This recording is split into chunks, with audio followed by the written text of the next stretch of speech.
And one thing that I saw about this movie that I liked was that they had a lot of funny cameos and all that.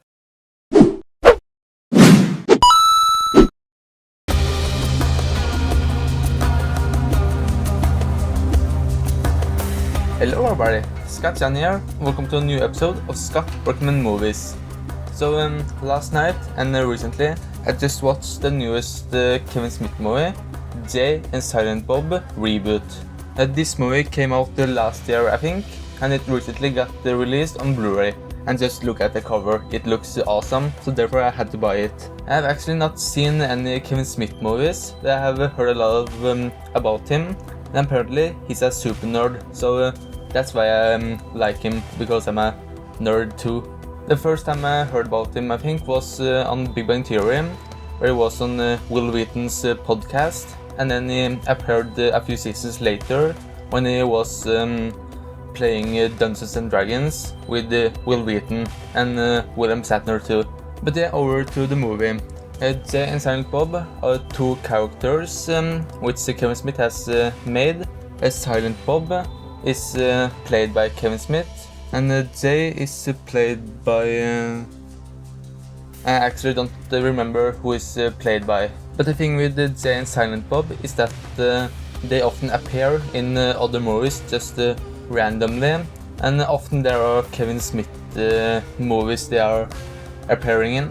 They have also gotten a few main movies too, like an animated movie about Jay and Silent Bob, and another movie called Jay and Silent Bob Strikes Back, which came out in the early 2000s. And one thing that I saw about this movie that I liked was that they had a lot of funny cameos and all that, and that is something I really like, both in the Nerd Society and other Kevin Smith movies. One that I found very interesting was in the early beginning, where we all of a sudden see a comic book store with a wall full of pictures of Stan Lee.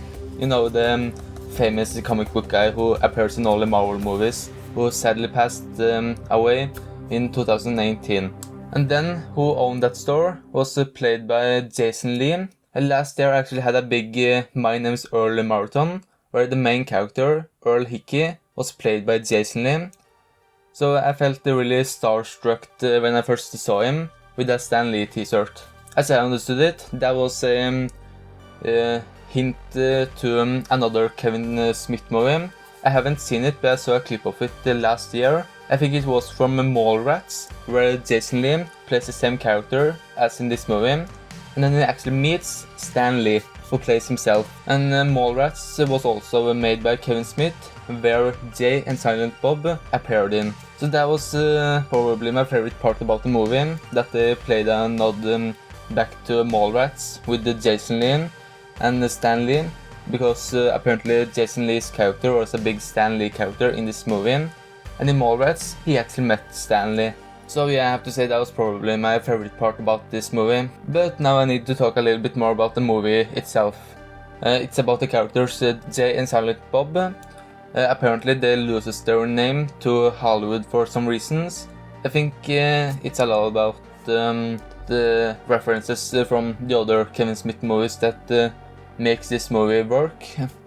But I said I haven't seen any of those movies. But they at least have to travel to Hollywood to stop Kevin Smith from making a reboot of their old movies. Because Kevin Smith appears twice in this movie as Silent Bob and as himself, Kevin Smith.